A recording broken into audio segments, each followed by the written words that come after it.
Hello all, ఎలా ఉన్నారు? బాగున్నారా? మేమైతే బాగానే ఉన్నామండి. ఈరోజు వచ్చేసి వీడియో ఏంటంటే వీకెండ్ కదండి. సో వీకెండ్ వచ్చిందంటే ఏదో ఒక స్పెషల్ ఇంట్లో అనేది ప్రిపేర్ చేసుకుంటూ ఉంటాము.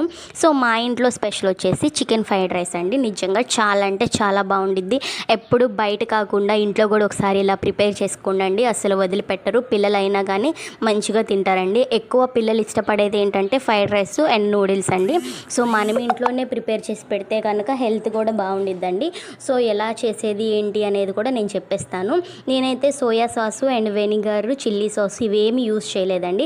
Just vegetables, chicken and egg అండి, ఇవి మాత్రమే చేశానండి. చాలా అంటే చాలా బాగుండిద్ది. నేను ఫస్ట్ టైం ట్రై చేసినా కానీ అల్టిమేట్గా ఉందండి. చాలా బాగుంది టేస్ట్ కూడా. ఎలా చేసేస్తానో కూడా నేను చెప్పేస్తాను.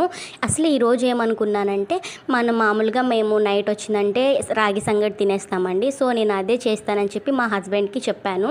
మేమైతే ఇద్దరమే కదండి ఇంట్లో ఉండేది. సో అందుకే రాగి సంగటి చేసేసుకుందాము. పప్పు అనేది నేను మార్నింగ్ చేసేసానండి. ఇంకా అదే ఉంది కదా, అది తినేద్దాంలే అని చెప్పేసి డిసైడ్ అయ్యాము. సో నేను మా హస్బెండ్కి కూడా అదే చెప్పాను. నేనైతే అలా చెప్పాను కానీ ఏదన్నా స్పెషల్గా చేసి సర్ప్రైజ్ చేద్దాం అన్నట్లు అనుకున్నానండి. సో ఇలా చేస్తే కొంచెం సర్ప్రైజింగ్గా ఉంటుందని చెప్పేసి నేను ఎగ్ చికెన్ ఫ్రైడ్ రైస్ అని చెప్పేసి చేశానండి. మా హస్బెండ్కి కూడా చెప్పలేదు. సో నేనే ఇంట్లో కుక్ చేసేసి పెట్టానండి.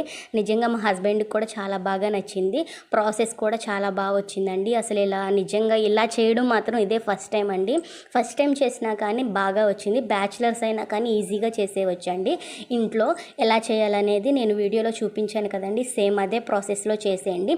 ఏది కూడా మీరు చిల్లీ సాసు ఇంకా ఏమి యూజ్ చేయొద్దండి. ఇంగ్రీడియంట్స్ అనేది మంచిగా ఇంట్లోనే ప్రిపేర్ చేసుకున్నవి మాత్రమే యూజ్ చేసుకోండి. అప్పుడే టేస్ట్ అనేది చాలా బాగా వస్తుంది. మా వీడియోస్ కనుక మీకు నచ్చినట్లయితే లైక్ చేయండి, షేర్ చేయండి, సబ్స్క్రైబ్ చేసుకోండి. చూసారా, మా హస్బెండ్కి అయితే నచ్చిందండి. చాలా బాగా నచ్చింది. చూసారా ఎంత బాగా రియాక్షన్ ఇచ్చారో. సో ఇలా మీ ఇంట్లో ప్రిపేర్ చేసుకొని మీకు ఎలా వచ్చిందో నాకు చెప్పండి.